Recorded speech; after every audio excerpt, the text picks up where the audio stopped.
ආයිබෝ අද අපි සූදානම් වෙන්නේ වී වගාවේදී භාවිතා කරන පැරෂුට් තවානක් හදන්නේ කොහොමද කියලා බලන්න යන්න.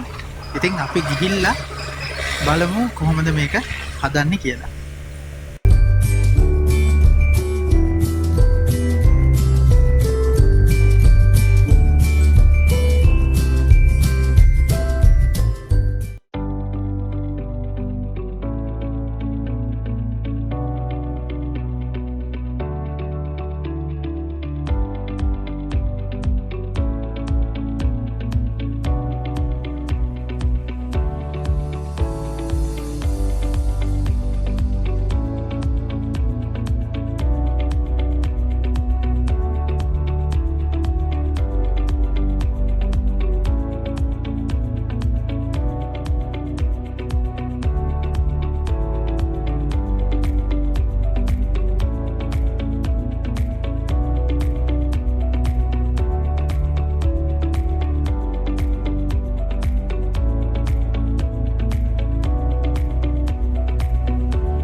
ඔයාලට මේ දකින්න තියෙන්නේ පැරෂුට් තවානකදී භාවිතා කරන තවන් තැටියක්.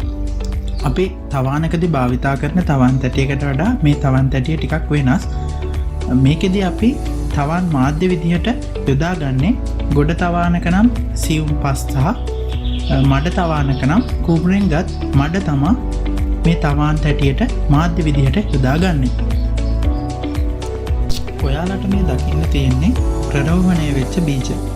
ඉතින් මේ ප්‍රරෝහණය වෙච්ච බීජ පැලමෙක්කාගේ හානියෙන් වළක්වා ගන්න අපි මේකට බීජ ප්‍රතිකාර නැත්නම් සීඩ් ට්‍රීට්මන්ට් එකක් කරලා තියෙනවා. දැන් අපි බලමු ඩැපොක් තවානට මේ බීජ කොහොමද යොදන්නේ කියලා.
මේ ඔයාලට දකින්න තියෙන්නේ දින 14ක් වයසේදී අපේ පැරෂුට් තවාන.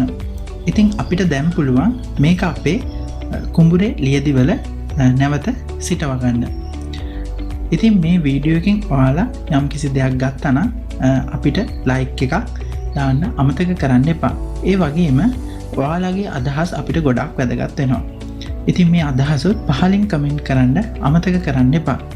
ඔයාලා තවමත් අපේ SL Agri YouTube channel එක subscribe කරලා නැත්නම් subscribe button එක වගේම bell icon එකත් click කරන්න කියලා ආරාධනා කරන ගමන් මේ වගේ කෘෂි කර්මාන්තයට අදාළ තවත් වැදගත් වීඩියෝ එකකින් නැවත හමු වෙනතුරු ඔබට සුබ දවසක් කියලා ප්‍රාර්ථනා කරනවා.